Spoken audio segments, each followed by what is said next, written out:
Hello friends, start करते हैं second part of section 44 series. So in earlier part, पहले video lecture में मैंने आपको section 44 double A, 44 A B और 44 ए ई ये तीन सेक्शन एक्सप्लेन किया था। 44 double A that is maintenance of books of account, 44 A B that is auditing of books of account, Section 44AE special provision for a transporter. आगे बढ़ते हैं इसमें next segment पर। Section 44AD that is the special provision for a small business but other than transporter. Why other than transporter? So other than transporter because transporter के लिए already section 44AE बनाया गया है। Other than specified professionals because उनके लिए government ने section 44ADA का specified provision बनाया है, 44ADA, जो मैं इसके बाद बताऊंगा। And other than agency business, this benefit is not given to the agency business. ऐसे लोग जो कमीशन ब्रोकरेज के थ्रू अपना इनकम कमाते हैं, ऐसे लोगों के लिए, ऐसे बिजनेस प्रोवाइडर के लिए 44AD इज नॉट एप्लीकेबल। अब ये तीन जन को हटाने के बाद बचे हुए जितने भी बिजनेस है, फिर वो एक पेन बेचने का काम हो, मोबाइल बेचने का काम हो, कपड़े बेचने का काम हो, कोई भी काम हो बच्चा लोग, all the business are covered here. अब देखो, गवर्नमेंट को ये फैक्ट मालूम है कि इंडिया में बहुत सारे लोग बिजनेस कर रहे हैं। अगर मैं उनको बोलूं कि बुक्स ऑफ अकाउंट बनाओ, बुक्स ऑफ अकाउंट का ऑडिट करो, तो प्रैक्टिकली वो नहीं करेंगे। और इंडियन गवर्नमेंट के लिए ये पॉसिबल नहीं है कि सारे बिजनेसमैन से इजीली टैक्स रिकवर कर सके, because you all know that population is huge.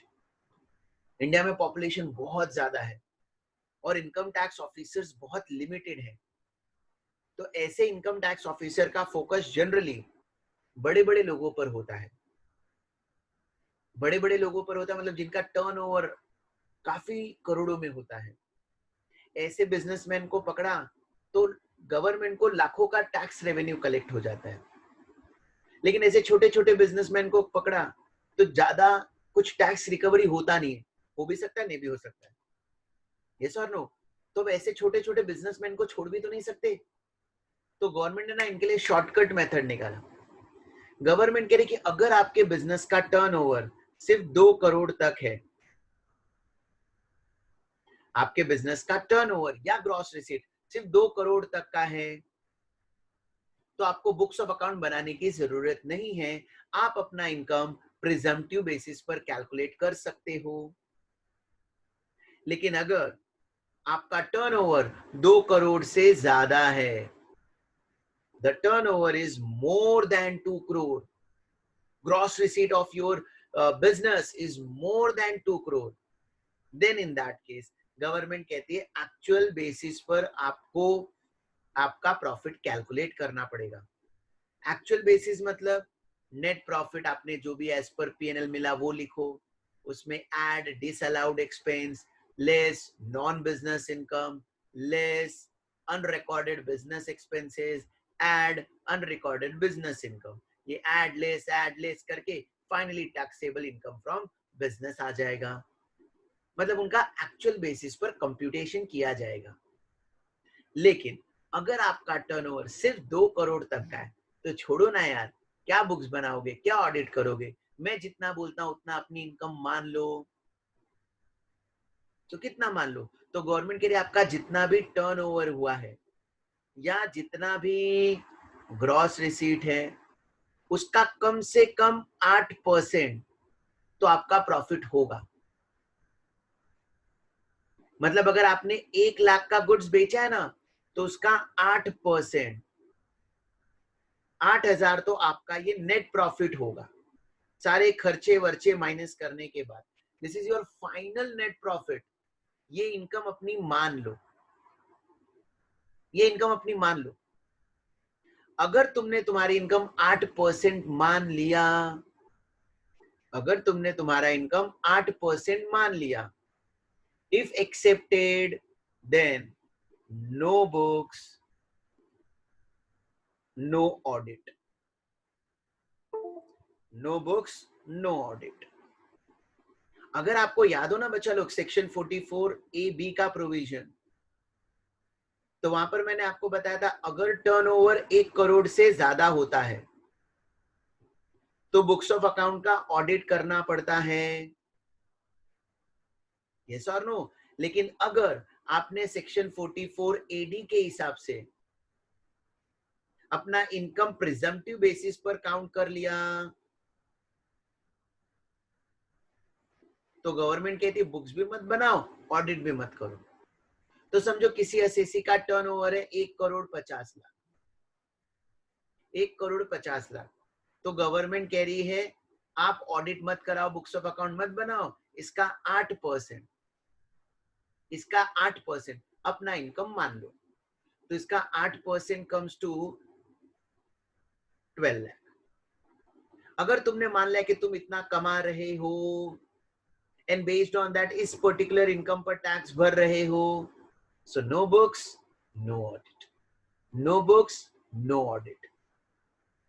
अब इसमें गवर्नमेंट फर्दर प्रमोट कर रही है लोगों को, कलेक्शन चेक से करो, अकाउंट पे ही चेक, या कलेक्शन करो थ्रू डिमांड ड्राफ्ट, या कलेक्शन करो थ्रू इलेक्ट्रॉनिक क्लियरिंग सिस्टम। अगर तुमने कलेक्शन अकाउंट पे ही चेक से किया, या डिमांड ड्राफ्ट से किया, या इलेक्ट्रॉनिक क्लियरिंग सिस्टम के थ्रू कलेक्शन किया, तो गवर्नमेंट कहती है instead of 8% net profit taxable income from business will be considered only 6%, only 6%। मतलब अब तुम्हारे पूरे साल के कलेक्शंस को चेक किया जाएगा, तुम्हारे पूरे साल के कलेक्शन को चेक किया जाएगा। तुम्हारा पहले तो टर्नओवर देखा जाएगा, मान लो टर्नओवर 1,80,00,000 का है, ठीक है। तो अब अगर टर्नओवर, यही एग्जांपल लेकर चलता हूँ, टर्नओवर 1,80,00,000 का है, 1,50,00,000 का है।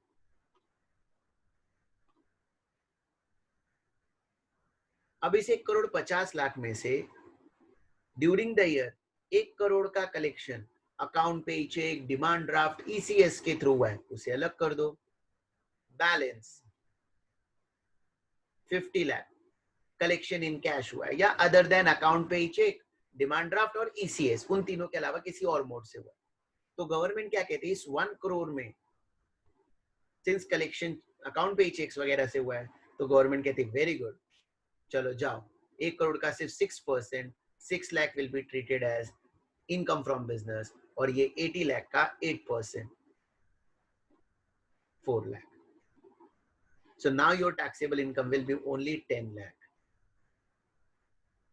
अगर पूरा का पूरा कलेक्शन कैश में हुआ होता बच्चा, तो 12 लाख पर टैक्स भरना पड़ता। सिंस कलेक्शन चेक से हुआ है, कितना कलेक्शन चेक से हुआ है, 1 करोड़ का, तो आपको 2% का बेनिफिट मिल गया, जिससे आपका overall tax burden, overall taxable income 2 lakh से कम हो गया। अब अगर पूरा का पूरा 1.5 करोड़ का कलेक्शन अकाउंट पे चेक से हुआ होता, तो डायरेक्टली इसका 6% अप्लाई हो जाता, तो सिर्फ 9 लाख टैक्सेबल हो जाता। Are you getting my point? तो गवर्नमेंट कहती पता करो कलेक्शन किससे हुआ है, अकाउंट पे चेक, डिमांड ड्राफ्ट, ईसीएस से, तो 6% लेना, अदरवाइज 8% लेना। लेकिन मान लो असेसी बोल रहा है कि उसका इनकम इससे कम है, ये जो मैंने एग्जांपल दिया दोनों, इन दोनों एग्जांपल के हिसाब से जो भी अमाउंट आया है उससे कम है, ऐसा असेसी क्लेम कर रहा है। तो गवर्नमेंट बोलती है if claimed lower income, if claimed lower income, तो पता करो असेसी का नेट टैक्सेबल इनकम कितना है। सेक्शन 44A याद है, वहां पर गवर्नमेंट ने क्या बोला, अगर गलती से भी लोअर क्लेम किया ना, तो बुक्स ऑफ अकाउंट बना, ऑडिट भी कर। वहां पर गवर्नमेंट सीधा भड़क जा रही है, गवर्नमेंट कह रही है ऐसा थोड़ी ना होगा, मैंने ट्रांसपोर्टर पर प्रॉपरली रिसर्च किया है, और रिसर्च करने के बाद मुझे पता चला है कि कोई भी ट्रांसपोर्टर कम से कम 7,500 तो कमाएगा ही, तो उससे कम कैसे क्लेम कर सकता है। लेकिन फिलहाल हम यहाँ पर बिजनेस की बात कर रहे हैं, स्मॉल बिजनेस। तो अगर जब मैं स्मॉल बिजनेस की बात करता हूं ना, तो there are various business. Various business मतलब जैसे मैंने बताया, अभी मार्कर है तो मार्कर बेचने का काम कर रहा है, कोई स्टेशनरी शॉप लेकर बैठा है, कोई मोबाइल बेच रहा है, कोई कपड़े बेच रहा है, कोई मेडिसिन बेच रहा है। अलग अलग अलग अलग अलग टाइप के लोग बिजनेस करते हैं, वेरियस काइंड ऑफ बिजनेस। और हर एक बिजनेस में प्रॉफिट मार्जिन सेम हो ऐसा नहीं होता। अलग अलग इंडस्ट्री का प्रॉफिट मार्जिन अलग अलग है, अलग अलग इंडस्ट्री का प्रॉफिट मार्जिन अलग है। जैसे कि एग्जांपल, मेडिसिन अगर तुमने खुद कभी परचेस किया होगा, तो तुम कभी भी मेडिसिन वाले को बोलो 10% का डिस्काउंट दो, तो मैं रेगुलर तुम्हारे पास से खरीदूंगा, तो वो खुशी खुशी बच्चा लोग 10% आपको डिस्काउंट दे देगा, क्योंकि डिस्काउंट देने के बाद भी वो कम से कम 15 से 20% कमा लेता है। उनका प्रॉफिट मार्जिन 25 से 30% होता है, उनका प्रॉफिट मार्जिन 25 से 30% होता है, तो वो खुशी खुशी आपको 10% डिस्काउंट दे देते हैं। यही तुम स्टेशनरी वाले के पास जाओ, स्टेशनरी वाले के पास से पेन खरीदो, बुक्स खरीदो, और उसको बोलो 10% डिस्काउंट दो, वो नहीं देगा। क्यों नहीं देगा? अरे उसका मार्जिन ही 10-15% होता है।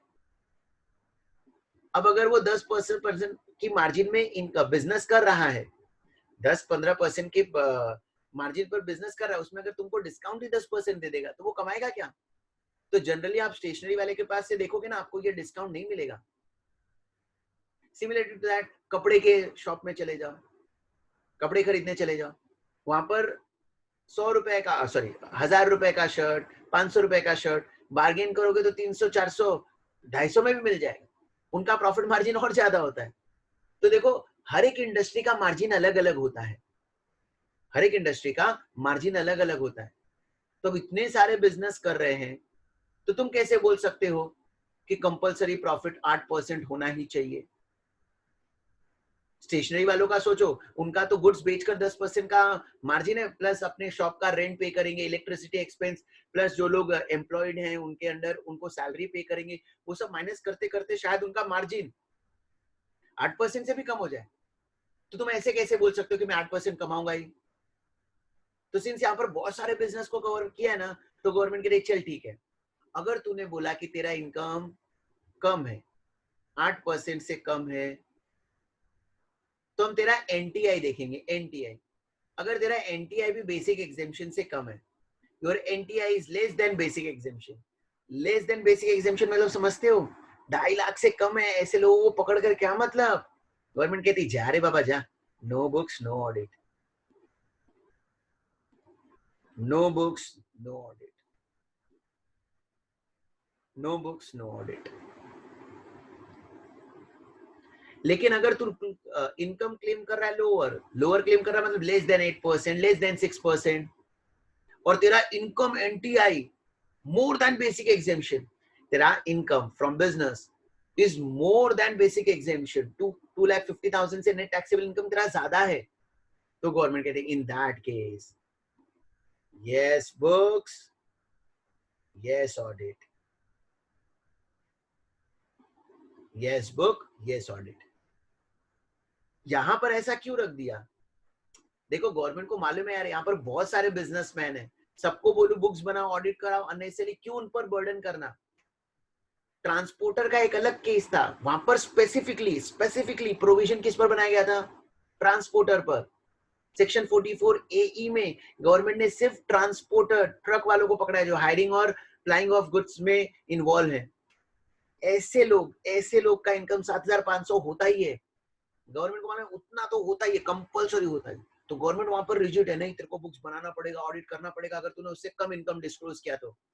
लेकिन यहाँ पर यार बहुत सारे बिजनेस है, तुम सोचो ना, वो तरीके का बिजनेस यहाँ पर इंक्लूड है। अब इतने सारे बिजनेस अगर यहाँ पर इंक्लूड है, तो तुम कैसे बोल सकते हो सबका मार्जिन कम से कम 8% होगा ही होगा? इसलिए गवर्नमेंट बोले चलो ठीक है, अगर तुम क्लेम कर रहे हो लोअर इनकम, तो हम आपका नेट टैक्सेबल इनकम देखेंगे। If net taxable income is less than basic exemption, जा रे बाबा तू इतना चिंदी आदमी है, जा, नो बुक्स नो ऑडिट। इतने छोटे आदमी का क्या बुक्स बनाने का? लेकिन अगर तुम्हारा इनकम बेसिक एग्जेम्पशन से ज्यादा है, तो yes book, yes audit. yes book, yes audit. Similar to that, अगर किसी ने क्लेम किया हायर इनकम, अब हायर इनकम करेगा तो गवर्नमेंट को तो अच्छा ही लगेगा ना, तो गवर्नमेंट यहां पर भी बोलती है no books, no audit, no books, no audit.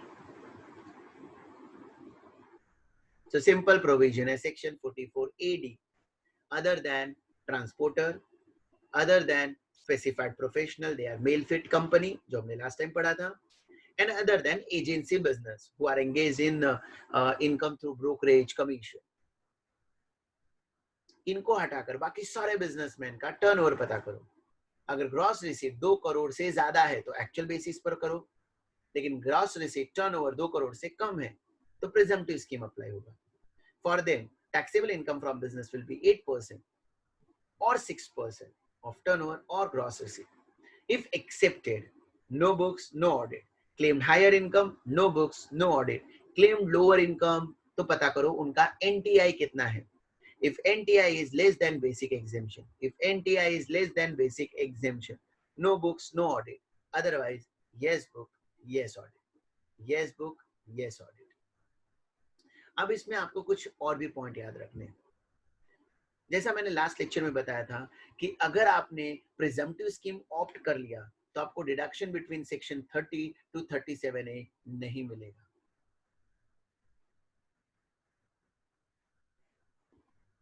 Deduction from section 30 to 37 were not allowed. Even remuneration given to partner, interest on partner is also not allowed here.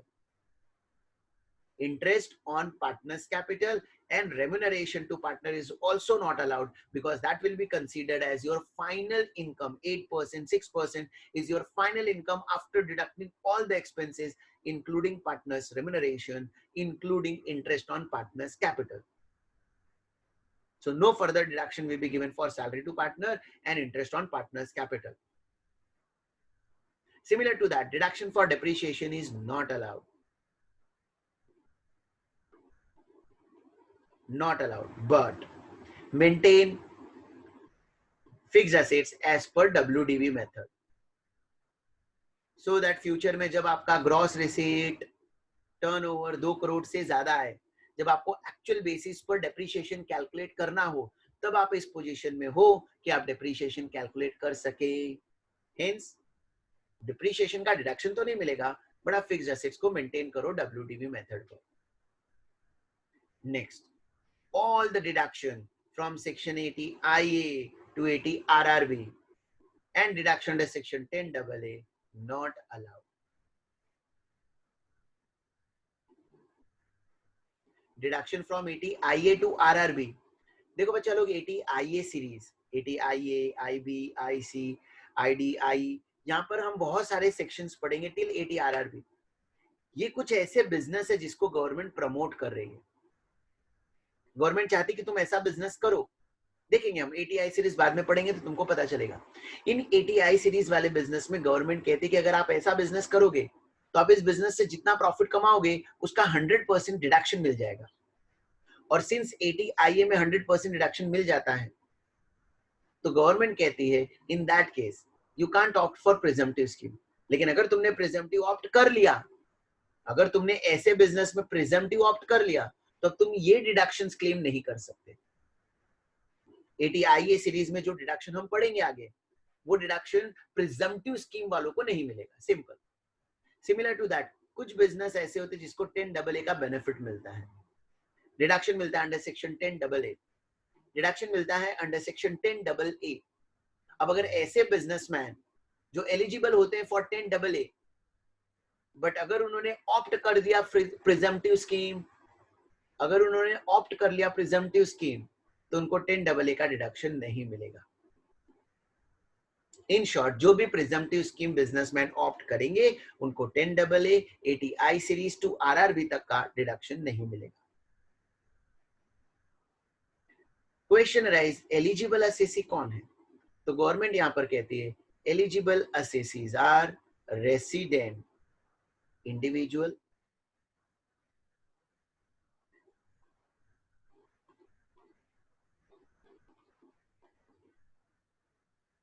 resident individual, resident HUF, and resident partnership firm, excluding LLP.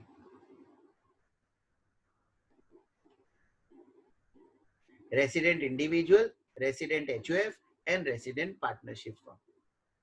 Company, limited liability, partnership, इन सब के लिए presumptive scheme नहीं है. मतलब उनको तो अपना books of account actual basis पर ही मेंटेन करना पड़ेगा. कोई इंडिविजुअल है, एचयूएफ है या कोई पार्टनरशिप फर्म है तो उनको गवर्नमेंट ये प्रिजम्पटिव स्कीम ऑप्ट करने देती है. एंड लास्ट पॉइंट आपको याद रखना है, advance tax. Generally advance tax quarterly basis पर भरना होता है, हर 3-3 महीने पर. लेकिन अगर आपने प्रिजम्पटिव स्कीम ऑप्ट किया है, if you have opted for presumptive scheme, if you have opted for presumptive scheme, तो आपको एडवांस टैक्स सिर्फ एक बार भरना है साल में, 15th मार्च. 15th मार्च मतलब हमारा प्रीवियस ईयर 1920 है, सो डेफिनेटली हमें एडवांस टैक्स 15th मार्च 20 को भरना पड़ेगा अगर हमने प्रिजम्पटिव स्कीम ऑप्ट किया तो. अगर हमने प्रिजम्पटिव स्कीम ऑप्ट किया तो ये हमारा सेक्शन 44 एडी का थियरी था. इससे जुड़ा हुआ एक सम देखेंगे तो हमें एग्जैक्टली क्लैरिटी आएगा.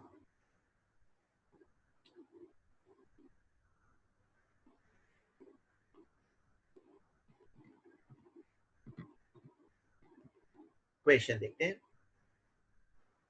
Mister Praveen engaged in retail trade reports a turnover of 1,98,50,000. So turnover is less than 2 crore for the financial year 1920. His income from the said business as per the books of account is rupees 13,20,000 computed. तो उसने अपना income compute करके रखा है 13,20,000 as per the provision of chapter 4D profits and gains from business and profession of the Income Tax Act 1961. Retail trade is the only source of income of Mr. Praveen for assessment year 1920. Was the first year for the which he declared his business income in accordance with the provision of presumptive taxation under section 44 AD. ये उसका first year ही है जिसके लिए वो presumptive scheme opt कर सकता है 44 AD में. तो आपको पूछा है, first, is Mr. Praveen is also eligible to opt for presumptive determination of his income chargeable to tax for assessment year 2021. तो तुमको पूछ रहा है क्या प्रवीण एलिजिबल है? तुम्हारा आंसर होगा yes, he is eligible for claiming income under section 44 AD as per presumptive scheme because his turnover does not exceed 2 crore. Second आपको पूछा है इफ सो, अगर हाँ, अगर वो ऑप्ट कर सकता है, determine his income from retail trade as per the applicable presumptive provision assuming that whole of the turnover represent cash receipt. represent cash receipt. हमें इसका taxable income from business compute करना है एज पर प्रिजम्पटिव स्कीम. सुना, यहाँ पर taxable income कितना होगा फिर?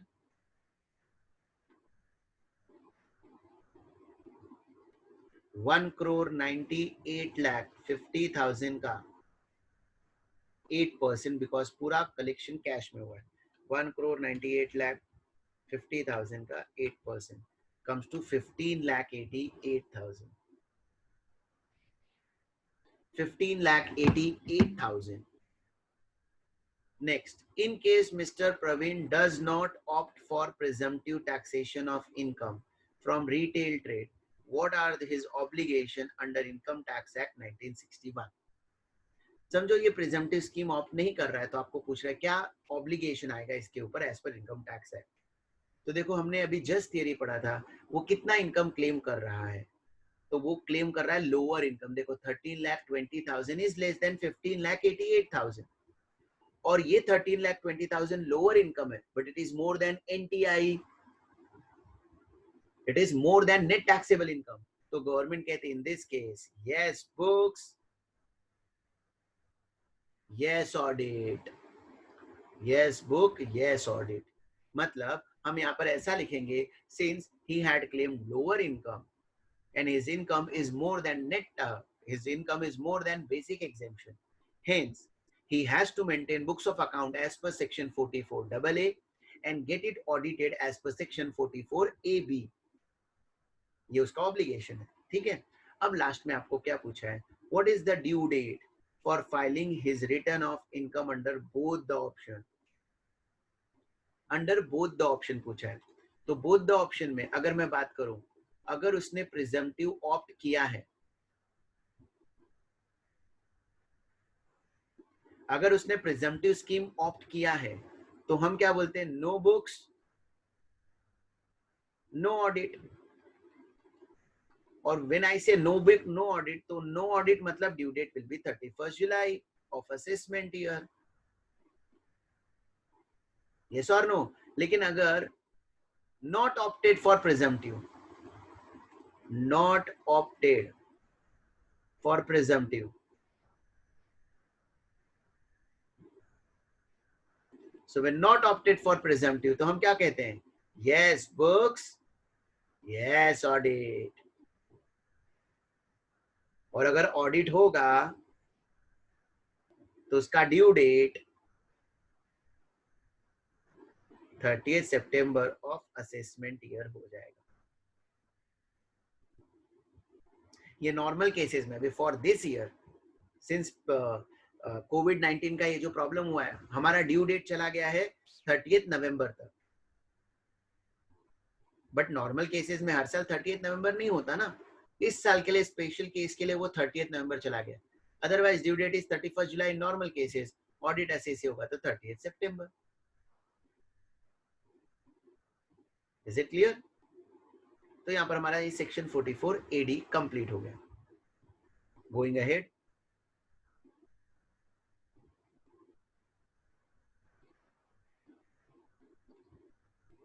सो आगे का सेक्शन पढ़ेंगे 44 ADA। Section 44 ADA, last provision. This special provision is for specified professionals, specified assessee. They are male fed company. They are male fed company. Medical, accountant, architectures, legal, engineer, film artist, interior decorator, technicians, company secretaries, and other as per CBDT. Time to time जो भी CBDT अगर add करती जाएगी तो वो भी specified professional में add हो जाएगी ना। ऐसे स्पेसिफाइड एसएससी के लिए भी गवर्नमेंट प्रिजम्पटिव स्कीम ला रही है अंडर सेक्शन 44 एडीए। हमें देखना है इनका ग्रॉस रिसीट कितना है। Gross receipt of profession is up to 50 lakh, is up to 50 lakh.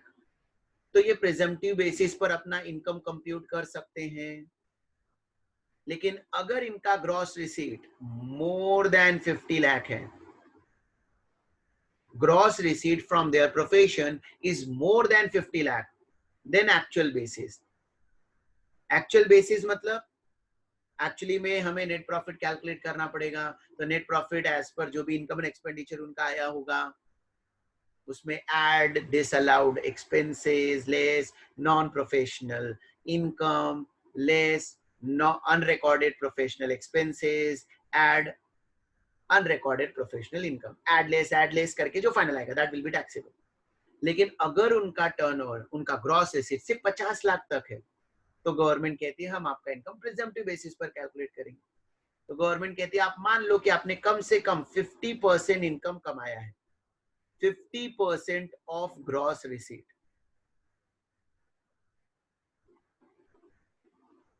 50% of gross receipt, जितना कलेक्शन हुआ है उसका 50% आपका इनकम है, उसका 50% आपका टैक्सेबल इनकम है। इस इनकम पर आप टैक्स पे कर दो।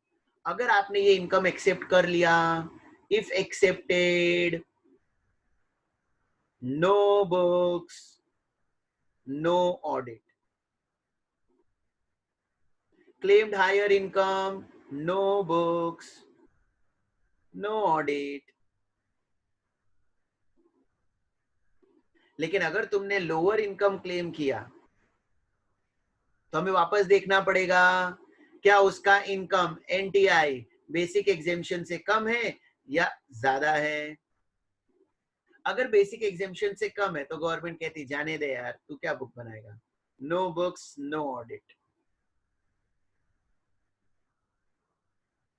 Otherwise yes books, yes audit. Book भी बनाना होगा, ऑडिट भी करना पड़ेगा, बुक्स भी बनाना होगा, ऑडिट भी करना होगा। यहाँ पर मतलब आप देखोगे ना तो 44 एडी का जो रूल पड़ा था सिमिलर टू दैट। फर्क कितना है, वहां पर टर्नओवर 2 करोड़ से ज्यादा नहीं होना चाहिए, यहाँ पर ग्रॉस रिसीट 50 लाख से ज्यादा नहीं होना चाहिए। वहां पर 8% और 6% ऑफ टर्नओवर लिया जाता है, यहाँ पर 50% ऑफ ग्रॉस रिसीट लिया जाता है, बिकॉज प्रोफेशनल का प्रॉफिट मार्जिन ज्यादा होता है। प्रॉफिट मार्जिन ज्यादा होता है मतलब उसके खर्चे काफी कम होते हैं। इन शॉर्ट, मैं अगर प्रोफेशनल सर्विस प्रोवाइड कर रहा हूँ तो प्रोफेशनल सर्विस का मुझे फीस मिल रहा है, and that fees received is directly my income. इसमें शायद ही कुछ खर्चा होगा, जैसे मेरा ट्रेवलिंग एक्सपेंस होगा, यस और नो, और छोटे मोटे खर्चे हो सकते हैं, बाकी मेरा मेजर कोई खर्चा है ही नहीं। तो गवर्नमेंट कहती है अगर आप 100 रुपए का फीस लोगे तो वो 50 रुपए तो तुम्हारा इनकम होगा ही होगा, उतना मान लो। नो बुक्स नो ऑडिट, खत्म। सिमिलर टू दैट यहाँ पर कोई डिडक्शन नहीं मिलेगा बिटवीन सेक्शन 30 टू 37(1), डेप्रिसिएशन नहीं मिलेगा, कोई बेनिफिट यहाँ पर नहीं मिलेगा। यहाँ पर भी आपको एडवांस टैक्स साल में सिर्फ एक बार पे करना है, दैट इज 15th मार्च।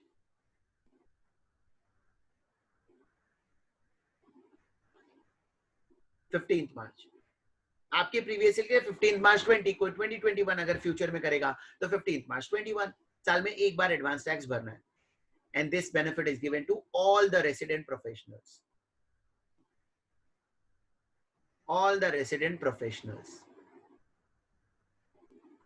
तो यहाँ पर हमारा सेक्शन 44 सीरीज कंप्लीट हो गया। Section 44 double A maintenance of books of account, देखना पड़ेगा वहां पर एसएससी कौन है, स्पेसिफाइड है, अदर है, स्पेसिफाइड है तो अगर कंडीशन सेटिस्फाइड तो specified book, condition not satisfied तो एनी बुक। अदर एसएससी है, कंडीशन सेटिस्फाइड तो एनी बुक, नॉट सेटिस्फाइड तो नो बुक। स्पेसिफाइड एसएससी में मेल फिट कंपनी आते हैं। Specified condition, gross receipt of the preceding 3 financial year should be more than 1,50,000 in all the 3 year। satisfied तो yes book, yes books बनाओ specified, cash book, journal, ledger, copies of bill, receipt of expenses. अगर medical practice से जुड़े हुए हैं तो 2 book और बनाना पड़ेगा, daily case register and stock of medicine register. Any book के लिए कोई ऐसा क्राइटेरिया नहीं, आपको जो बुक बनाना है आप बनाओ। फिर 44 ए भी हमने पढ़ा, audit of books of account. if the turnover is more than 1 crore and for specified professional gross receipt is more than 50 lakh, audit कराओ बुक्स ऑफ अकाउंट का। ऑडिट कौन करेगा, chartered accountant. Due date of filing return will be 30th September instead of 31st July. फिर 44 ए हमने specified transportation वालों का special provision पढ़ा, 7,500 per month पर truck into number of months into number of trucks. लेकिन अगर हैवी गुड्स व्हीकल है तो 1,000 rupees per ton into number of months into number of trucks. और आज हमने 44 एडी और 44 एडीए का प्रोविजन पढ़ लिया। यहाँ पर हमारा ये स्पेशल प्रोविजन का पार्ट कंप्लीट होता है। See you in the next lecture, bye.